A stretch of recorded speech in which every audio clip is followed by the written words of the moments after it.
गीली मिट्टी से जिसने सोना बनाया, जिंदगी को जिसने जीना सिखाया, लक्ष्य भेदने का जिसने मार्ग दिखाया, उस गुरु को सत सत प्रणाम। आदरणीय प्रबंधक महोदय जी, प्रधानाचार्य महोदया जी, सम्माननीय गुर्जर एवं समस्त हमारे छोटे बड़े भाइयों और बहनों, सबसे पहले आप सभी को मेरा प्रणाम। जैसा कि आप सभी जानते हैं कि हमारे भारत देश में हर साल 5 सितंबर को शिक्षक दिवस मनाया जाता है। इस दिन भारत के पहले उपराष्ट्रपति और दूसरे राष्ट्रपति डॉक्टर सर्वपल्ली राधाकृष्णन का जन्मदिन होता है। डॉक्टर सर्वपल्ली राधाकृष्णन का मानना था कि व्यक्ति बिना शिक्षा के अपनी मंजिल तक पहुंच ही नहीं सकता है। वे कहते थे कि व्यक्ति के जीवन में शिक्षा का बहुत ही महत्व है। शिक्षक विद्यार्थियों के मस्तिष्क में तत्वों को ठूंसने के बजाय उसे भविष्य की चुनौतियों के लिए तैयार करता है, उसे एक सफल इंसान बनाता है। डॉक्टर साहब ने भी अपने जीवन के 40 वर्ष शिक्षा के क्षेत्र में दिए और कई बच्चों को भविष्य की चुनौतियों के लिए तैयार किया, कई बच्चों का भविष्य बनाया। शिक्षकों के सम्माननीय कार्यों को सम्मान देने के लिए शिक्षक दिवस मनाया जाता है।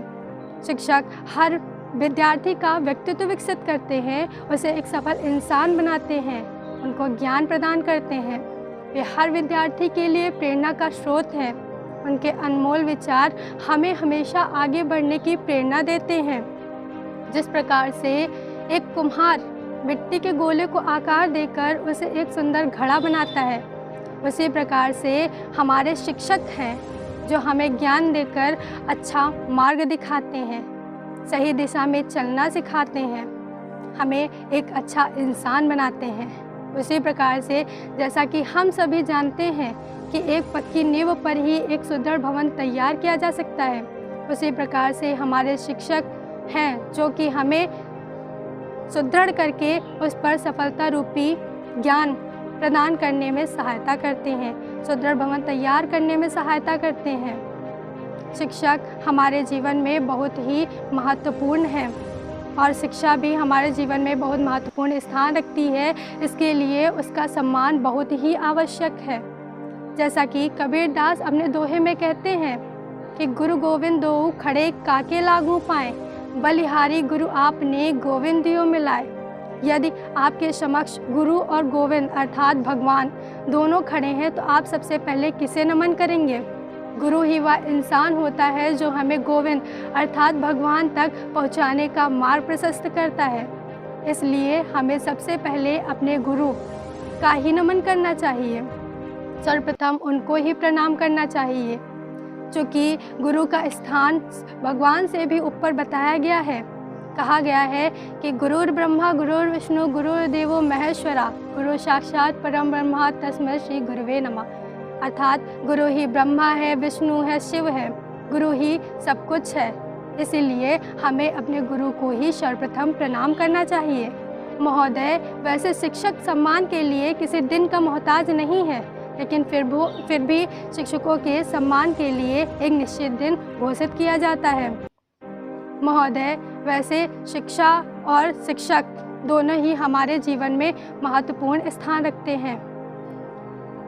शिक्षकों के स्वर्णिम उदाहरण कुछ हमारे इतिहास में भी रचित हैं कि शिक्षक उस माली के समान है जो एक बगीचे को अलग अलग रूप रंग के फूलों से सजाता है। महोदय, मैं दिल से प्रणाम करना चाहूँगी उन सभी शिक्षकों को जिन्होंने मुझे जौहरी की तरह तराश कर हीरा बना दिया। उनके चरणों में जितने भी मैं शब्द समर्पित करना चाहूँ वह सब कम है। उनके लिए तो दुनिया का हर शब्द ही छोटा पड़ जाएगा। फिर भी मैं उनके चरणों में 2 शब्द समर्पित करना चाहूँगी कि न तारीफ़ के शब्दों की है उनको चाहत, न तारीफ़ के शब्दों की है उनको चाहत, न महंगे उपहारों से होती उनकी इबादत। उन्हें मिलती है तब ही आत्मीय शांति जब विश्व में फैलती है शिष्य की कांति, जब विश्व में फैलती है शिष्य की कांति।